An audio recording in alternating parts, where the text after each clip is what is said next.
Assalamualaikum warahmatullahi wabarakatuh.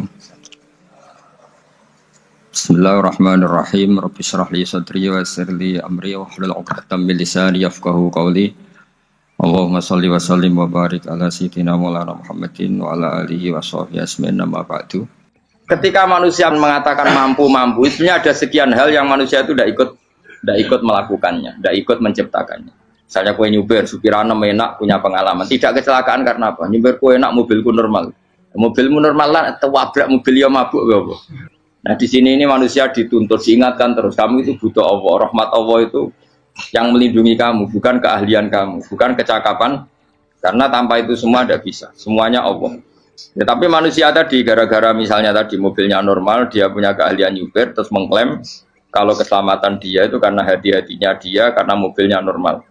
Padahal ada sekian catatan yang menjadikan dia selamat dan semuanya itu kudrahnya Allah Subhanahu wa taala. Misalnya gak ditabrak wong mabuk, gak ono gempa, gak ono bumi merekah. Misalnya kita pintar nyopir lah terus bumi memangap terus kita kecemplung nggak apa-apa. Kemudian daerah-daerah kayak ya rasa tak sebut no mari orang. Kira tahu muka siapa ya, mari tak sebut no mari ngeri. Intinya Indonesia aman, tapi kita tenang aja satunya aman kabeh ono sing aman. Ora usah kuwatir likuifaksi, ora usah kuwatir meteor jatuh, enggak ada potensi, no? Potensi semua. Sehingga ini sedikit saya ijazahkan. Suatu saat kata Rasulullah, saya yang Mu'ad melihat kamu hanya sejengkal di depan para ulama ketika nanti di akhirat. Terus Mu'ad tanya, Rasulullah tanya, kenapa kamu hanya satu jengkal dengan derajatnya para ulama ketika sowan Allah? Jawabnya Mu'ad, kamu punya amal apa? Jawabnya Mu'ad, ya Rasulullah, saya tidak pernah melangkahkan satu kaki, kecuali saya tidak pernah yakin apa bisa melangkahkan kaki yang satunya. Dan saya tidak pernah mengunyah satu makanan, kecuali saya juga tidak pernah yakin apa bisa menelannya. Dan saya tidak pernah bernafas satu nafas, kecuali saya tidak yakin apa bisa nafas berikutnya. Saking dia tergantung ta'aluk semuanya sama kudrahnya Allah Subhanahu wa taala. Kalau kita ini kan sok. Kalau makanan sudah di depannya kayak pasti bisa makan. Kalau dia sudah sehat jalan seakan-akan pasti bisa meneruskan. Padahal 0, sekian detik melaku dihantam mobil ya selesai. Misalnya stroke ya selesai dan bisa jalan. Sehingga para wali-walinya Allah itu orang yang filah gotin min lahadotagi, setiap kedipan dia, setiap perilaku dia itu hanya ta'aluk ambil Allah Subhanahu wa ta'ala. Itu yang disebut ya ayyuhan nasu antumul fuqara'u ila. Nah, kemudian resiko makom ini, ya semua makom tak ada resikonya. Resiko makom ini itu biasanya dia lupa doa. Kenapa lupa doa? Karena doa itu terdefinisikan. Tak wari ilmu hakikat terus rumono wis ra paham lah to tak ulangno. Ya resiko ilmu saya ingatkan. Ilmu itu kan ada dua. Ada ilmu yang karena didefinisikan. Dan itu akhirnya menjadi masalah. Sebenarnya ilmu itu tidak perlu definisi. Kedua ilmu yang kita rasakan. Misalnya gini, kalau sama saya tanya. Kamu pernah nggak minta jadi punya uang banyak? Nggak tanya. Pernah nggak minta? Terus artinya minta itu apa? Terus kita mendefinisikan. Menengadahkan tangan. Bilang ya Allah saya minta uang banyak, saya minta ingin beli mobil, itu namanya apa? Tidak jauh saja, doa kan? Itu kesalahan kita mendefinisikan doa itu, misalnya menengadahkan tangan dan memohon dan menyebutkan permohonannya itu terus disebut doa. Tapi kalau menurut Allah, sistem tubuh kamu yang menghendaki punya mobil, sistem tubuh kamu yang ingin punya uang banyak, reaksi tubuh kamu yang terhinakan karena ditagih orang atau butuh uang. Ini menurut Allah ya sudah kamu itu peminta-minta. Saya ulang lagi ya. Sehingga menurut Allah kamu minta tidak minta ya tetap berstatus peminta, pengemis. Nah, orang-orang yang sudah wusul, meskipun itu kondisional ya tidak selalu. Itu ya dia pikirannya mengadahkan tangan apa enggak ya sama saja tubuhnya merasa minta sehingga dia tidak perlu mengekspresikan minta. Nah, terus orang yang fikih bilang seperti itu tuh sombong, wong kok gak tahu dungo. Sebetulnya keliru, vonis orang fikih. Bagaimana mungkin dikatakan sombong? Dia reaksi tubuhnya, elemen tubuhnya sebetulnya meminta. Dia tidak berkategori meminta karena ilmu kadung didefinisikan. Kalau minta itu yang seperti ini.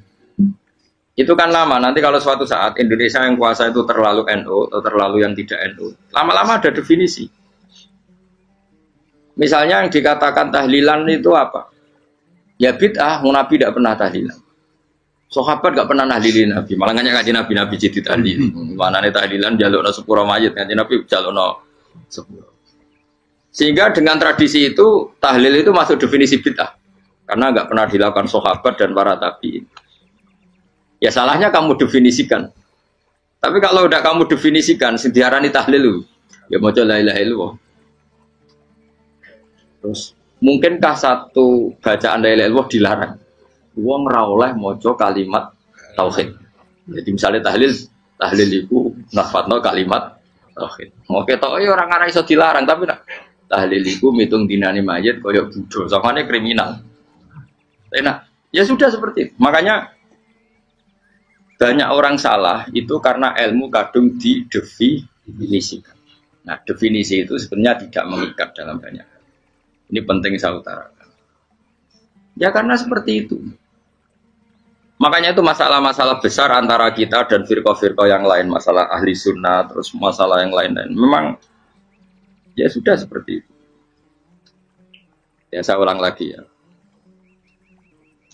Ketika Nabi Ibrahim mau dibakar Namrud, itu masyhur cerita itu. Dan kemudian jadi Nabi namanya Habib Syahid.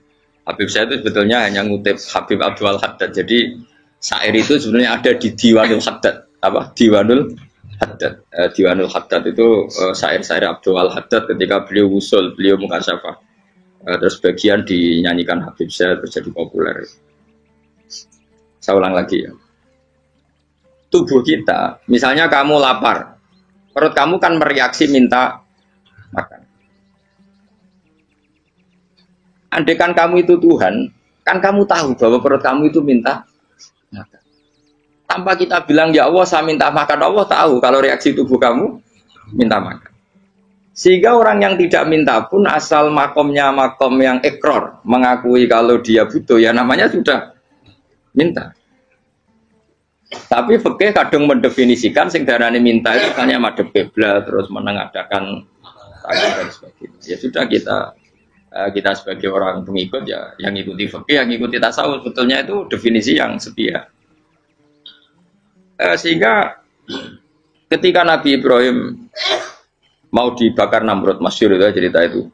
Beberapa hari mungkin bulan-bulan orang disuruh Namrud cari kayu sebanyak-banyaknya. Ketika kayu sudah terkumpul mungkin satu lapangan, Ibrahim mau dibakar. Pegawainya Namrud itu bingung caranya nguncalo Ibrahim. Mereka saking gedene napa? Api. Nak dincalo kok ado iku ratok tengah. Nak diparekno iku kepanasan. Masyhur. Terus setan zaman iku ora akeh dadi setan tenan. Saiki kan duplikate sakake dadi setan ra tau muncul. Wong duplikate wis napa? Akeh. Singkat cerita setan itu muncul pura-pura jadi manusia terus ditemukan manjanik. Manjanik ya semacam ketepil besar yang jadi mana ya dari kiai-kiai ketepil itu haram mergo penemune setan. Jadi ini tuh. Tapi nak manjanik penemune setan itu betul walhasil terus dibikinkan satu manjanik semacam ketepil besar terus Ibrahim dilemparkan ke api. Lewat apa? Ketepil tadi idenya siapa? Setan. Nah ketika di tengah api itu unik. Kata malaikat Jibril datang terus tanya sama Ibrahim, ya Ibrahim apa kamu butuh saya? Butuh. Alakah hajah apa kamu punya kebutuhan? Jawab Ibrahim lah, saya tidak punya kebutuhan. Amma ilaika fala, kalau ke kamu enggak. Karena kamu makhluk, apapun keren kamu Jibril tetap kamu makhluk. Amma ilaika fala. Enggak maksudnya butuh ke Allah nanti saya nyampaikan. Malah dinya Nabi Ibrahim, kalau Allah tidak usah kamu sampaikan ya sudah tahu. Gua be Jibril. Oh, aku itu ditekak kan. Ya saya ulang lagi, apa kamu punya kebutuhan? Alaka hajalah ama ilaika fala, kalau ke kamu ndak. Ndak maksudnya butuh ke Allah nanti saya sampaikan. Karena Jibril yang mentang-mentang dekat sama Allah dan tukang memberi informasi. Tapi kata Ibrahim, kalau ke Allah sih nggak perlu kamu, dia sudah tahu. Nah itu terjadi nazmannya Habib Abdul Haddad Masyhur itu apa? Hasbi min su'ali ilmuhu bihali. Jadi cukup ilmunya Allah itu menjadikan saya tidak perlu minta. Hasbi min su'ali ilmuhu bihali. Jadi ada kondisi tertentu yang para wali itu, saya ulang lagi, kondisi tertentu yang para wali itu ya tidak minta. Tapi kalau itu ditiru jenengan semua ini jadi keangkuhan. Kenapa? Wes ora ndonga tangane ditenangano, atine ora eling pangeran, kan akhirnya tak jaluk tenan itu. Jadi aja niru wali-wali. Nah, wali-wali itu kan misalnya tangannya tidak menengadah tapi semua sistem tubuhnya merasa butuh sama. Saya itu pernah gitu. Tapi itu kondisional dan saya juga ngulang tidak mesti bisa. Ketika saya umroh itu pernah saya ada satu kondisi itu doa ya di putaran pertama dos. Di putaran pertama saya berdoa ya agak banyak di multazam. Putaran kedua mau berdoa sudah tidak berani lagi. Sampai ke-7. Hari kedua ya tidak berani, hari ketiga tidak berani. Nah seperti itu tidak bisa dibuat-buat meskipun saya juga agak ingin. Tapi ya pas itu ya nggak bisa. Gara-gara itu korban kitab hikam, ya kitab hikam yang terkenal. Kitab hikam itu pernah cerita gini. Rubbama dallahum al-adab ala tarkit tolak. Terus di antara makalahnya itu wa inna ma yunabbahu man yajuzu alaihil ikhfal. Tapi kamu jangan niru dosa kan. Tapi jangan ingkar ilmu ini tambah dosa kowe. Jadi niru ya dosa, ingkar ya dosa. Jadi ada seorang wali kata hikam. Kadang-kadang seorang wali itu mau doa diulang itu sungkan. Kenapa? Yang perlu diingatkan tuh yang potensi lupa. Allah kan masih ingat doa kemarin. Loh itu gara-gara saya sebelum umroh itu mensinau kitab hikam itu agar berdua. Ya Allah. Sing tak dungani wingi ejek eling kok tak eling nomen. Jadi wa inna ma yunabbahu man yajuzu alil fal, yang bisa diingatkan hanya orang yang potensi lupa. Sementara Allah tidak akan. Tapi kan akhirnya dungane eling. Ya Allah kayak kemarin. Hari ketiga ya Allah kayak. Makanya menurut saya ilmunya orang hakikat itu juga ada sisi kriminalnya karena ya tadi. Tapi kamu ingkar ya keliru. Memang Allah nggak mungkin lupa, ngapain kamu ingatkan? Makanya menurut saya Allah itu memang terbaik, benar-benar Rahman Rahim. Mestinya nak Allah terbaik, itu ngomong bedino malah ngamuk. Lah aku lali tapi mbok elang eling dong. Tapi Allah itu ya maklumi ya, dengan kekeliruan. Kita ini kan selalu keliru, dongo terus ya keliru sebetulnya, karena seakan-akan kan mengingatkan seseorang yang mungkin lupa. Wong Allah tidak pernah lupa kok, kamu ingetin terus. Atau kamu menggurui Allah, yaitu ya Allah nang sebadani kalau di duake, padahal nggak mesti maslahat bagi kamu. Duake orang mesti maslahat bagi kamu. Maka ada sekian contoh yang wali itu dibully pangeran. Saya sering cerita, banyak cerita wali itu dibully pangeran, digarap ya pangeran. Ini gara-gara salah dewi. Saya pernah cerita dan itu ada di hikam betul di kitab itu. Ada wali itu tukang hamal itu manol di pasar, itu tukang angkut. Jadi kalau ada orang bawa barang berat diangkut dia, terus misalnya kalau dulu mungkin ya ke kereta atau ke singkat cerita terus diupahi. Setelah dapat apa dia pasti pulang karena dia hanya butuh makan satu piring, karena dia tirakat makan satu piring untuk ibadah 24 jam. Singkat cerita dia ngeluh, ya Allah, kamu tahu, engkau tahu saya ini pecinta engkau, saya ini hanya butuh makan satu piring untuk kuat sholat. Tapi kenapa harus jadi juru manol? Berilah saya rezeki yang tanpa kerja. Nah, selang sekian hari dia dituduh maling, terus di penjara, terus dapat rezeki tanpa kerja. Dia ya Allah kenapa jadinya gini? Kan kamu minta rezeki tanpa kerja. Ya itu penjara itu rezeki tanpa kerja kan. Jadi Allah memperlakukan para walinya itu memang unik. Ya kadang dibully. Sehingga dalam cerita-cerita kenabian, kata Qadiyat itu, nggak ada orang yang sering dibully Allah kayak nabinya. Karena nabi itu orang yang dicintai Allah. Jika salah sedikit saja itu, cara pangeran itu, cara kampus itu digarap, pokoknya dipelonco, pokoknya salah sedikit. Misalnya begini, Nabi Yakub itu kan nabi. Dia mungkin nyon jauh nggak tersadar, nyembelih apa itu anak sapi itu di depan indukannya. Ya beliau mungkin spontan saja, Pak. Kalau kamu yang melakukan pasti tidak ada hukumannya karena Allah tidak pati peduli sama kamu, sudah lah. Artinya nggak peduli, salah pantas saya nggak jelas ya gitu. Tapi ini Nabi. Ketika itu terus idukannya sapi tadi, ya Allah, Yakub itu kekasihmu. Saya tidak berani sama dia karena dia kekasih. Tapi saya tetap menuntut keadilan. Dia harus merasakan susahnya dipisah dengan anak.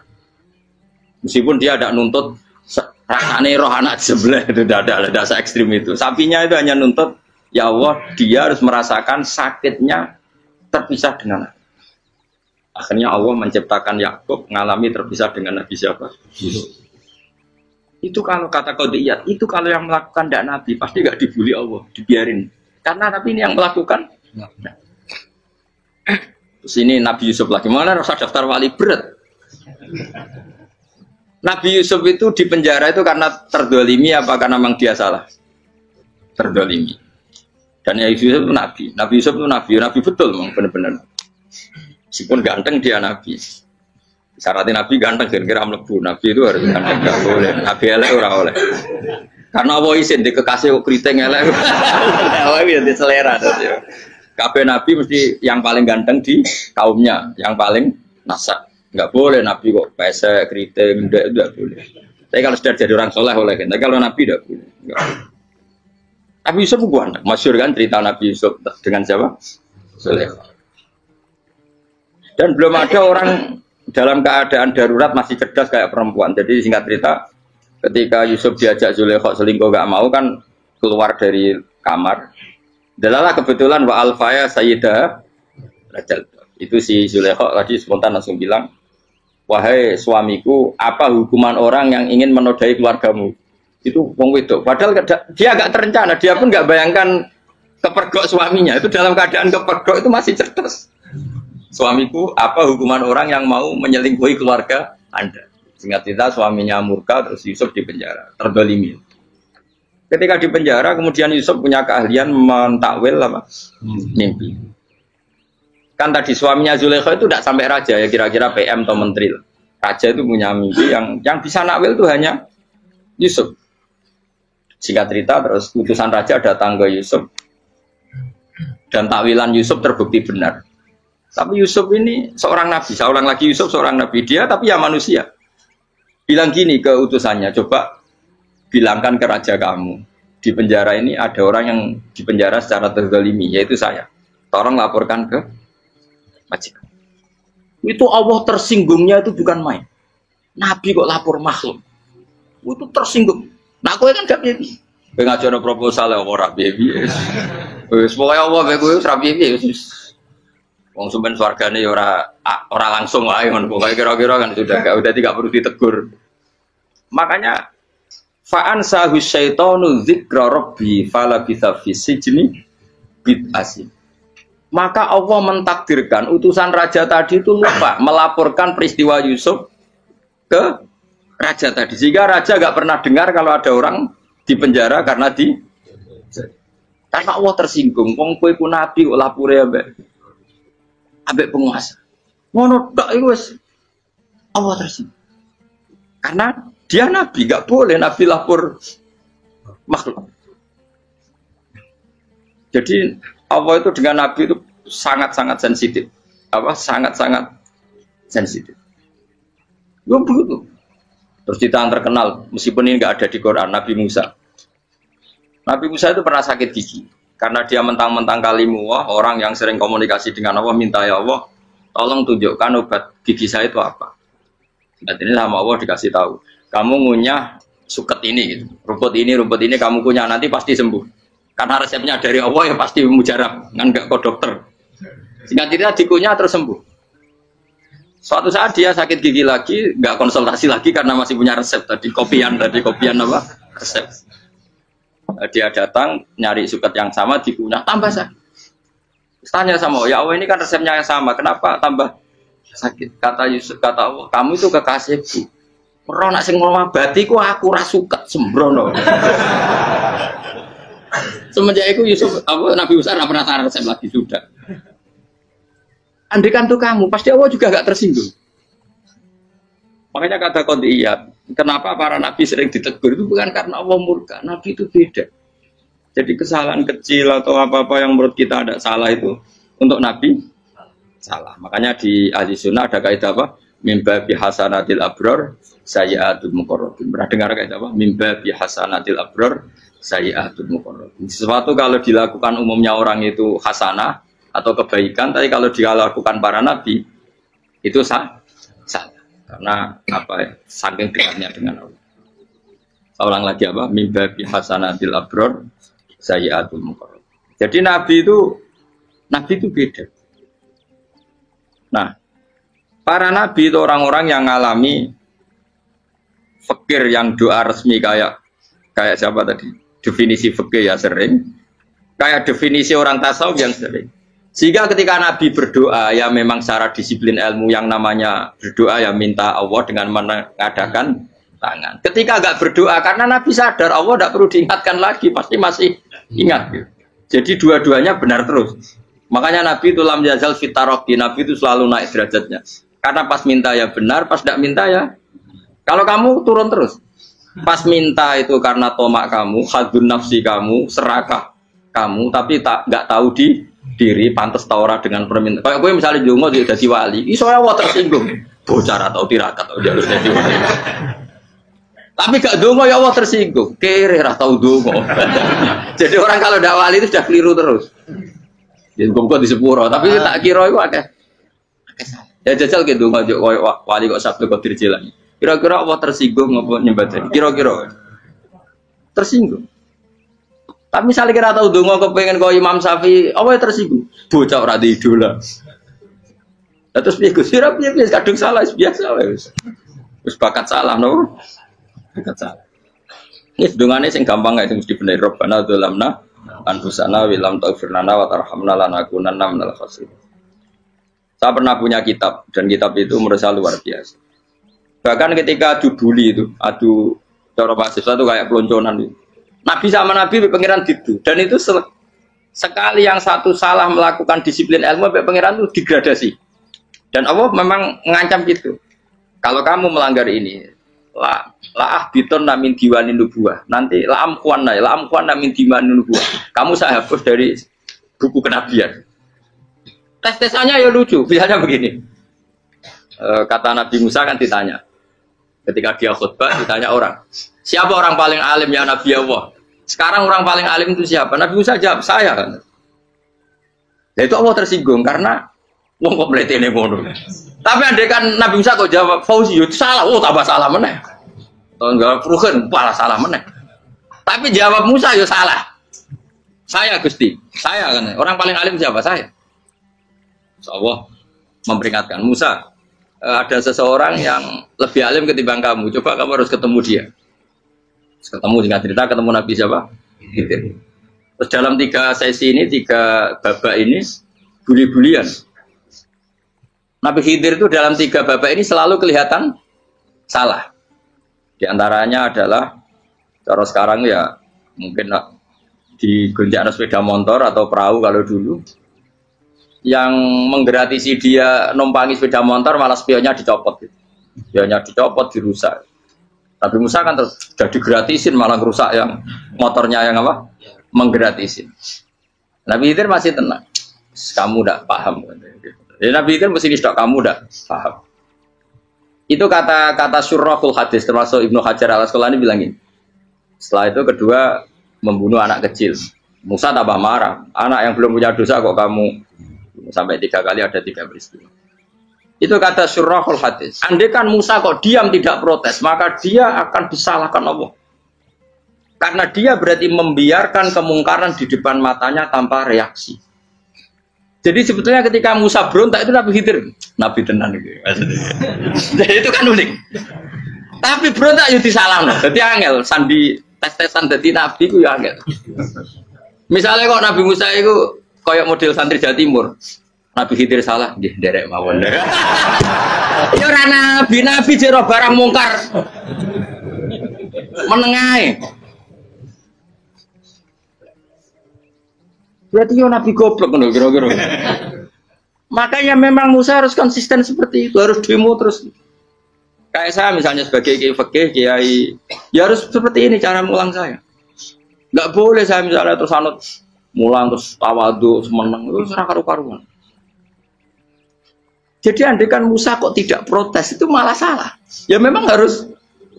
Dan itu Nabi Khidir dia, Nabi tenang. Makanya Nabi Khidir akhirnya respect. Tidak ada hati sebaik Abu Musa. Risi itu gak nyaman ketika melihat kamu. Jadi itu sebenarnya poin. Tapi lucunya Nabi Khidir yang nyalan. Tak ada rasa kok komen tak kok. Tapi yang disalah no. Ya aku jadi Nabi Musa. Ya jajal, gawe peristiwa meneh aku tak sabar rata kok. Bareng. Kon jajal nih. Bareng dijajal ya protes meneh. Bareng protes meneh, tinggal satu kali kesempatan. Kowe takok meneh wis ora dadi murid. Dikasih kesempatan lagi, ya protes meneh deh umat. Tapi itu justru itu menjadi kelebihannya Nabi Musa karena syarat seorang nabi adalah al-musara'ah ila ingkaril munkar kata Ibnu Hajar Al-Asqalani. Syarat seorang nabi adalah secepat ngingkari sesuatu yang mungkar. Enggak boleh. Ya toh kan misalnya kita jadi murid terus gurumu itu gandeng artis atau gandeng penyanyi dangdut. Dia derek mawon. Jadi guru mumet goblok. Tapi kowe ngoroi guru tersinggung. Ora roh hikmah iku. Kan bingung loh. De guru ini kok bingung loh. Soalnya kayak de guru jadab dorong Jawa Timur apa? Gurumu gandeng penyanyi dangdut. Reaksimu biasa saya takut. Ayo loh, nah elek kan gak iri. Biasanya nah elek itu ra iri. Sekarang Pak. Sing ayu, sing potensi iri. Kira-kira reaksi kamu itu milih derek mawon apa berontak?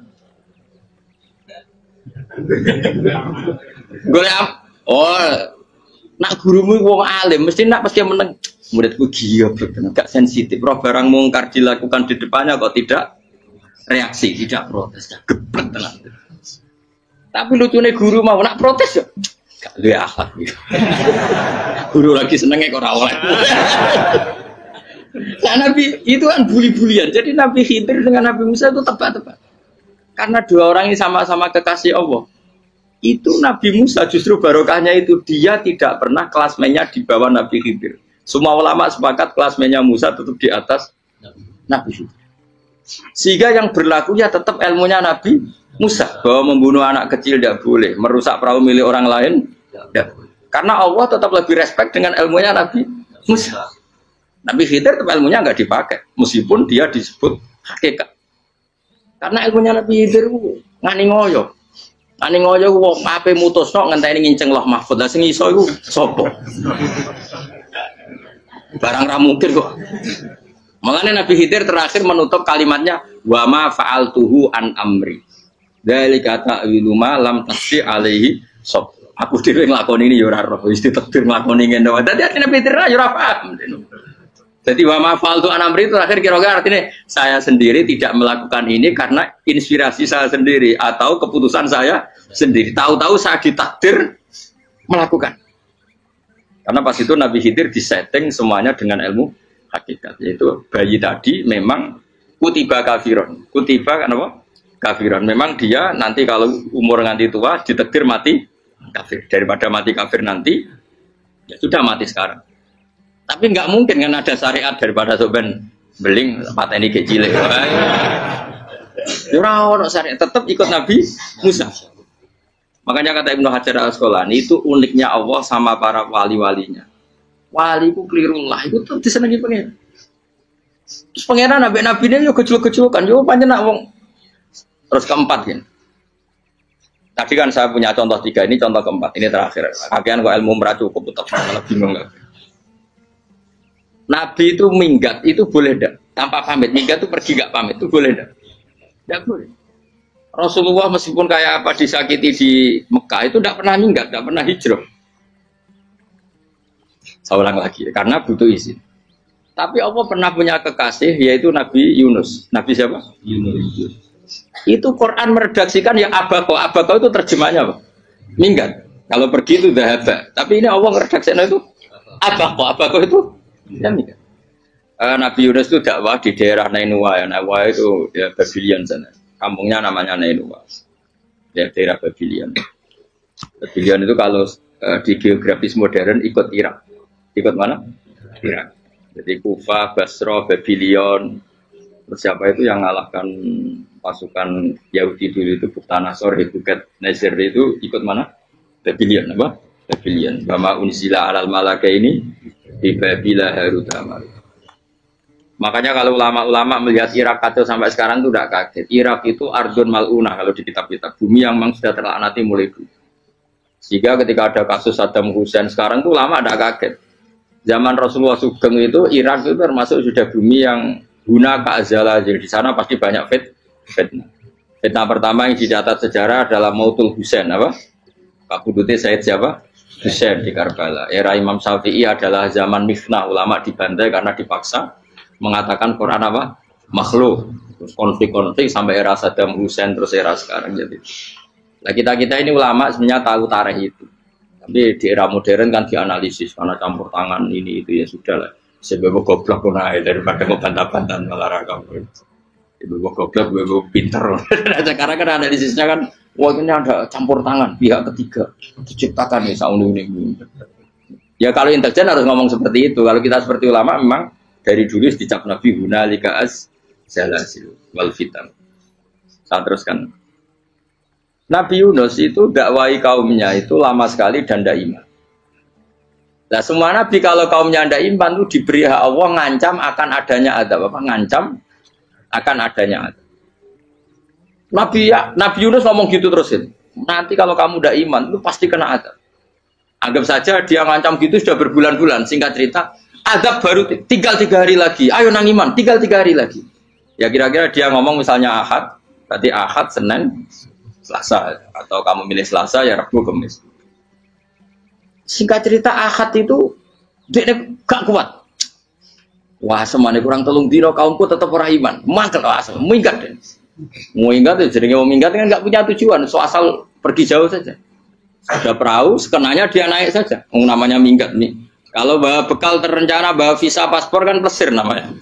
Jadi minggat tuh ya gak, ya sekenanya gak persiapan. Singkat cerita sampai ikut perahu nelayan tadi terus zaman itu ya ada mitos kalau ada gelombang yang nggak wajar pasti ada orang minggat.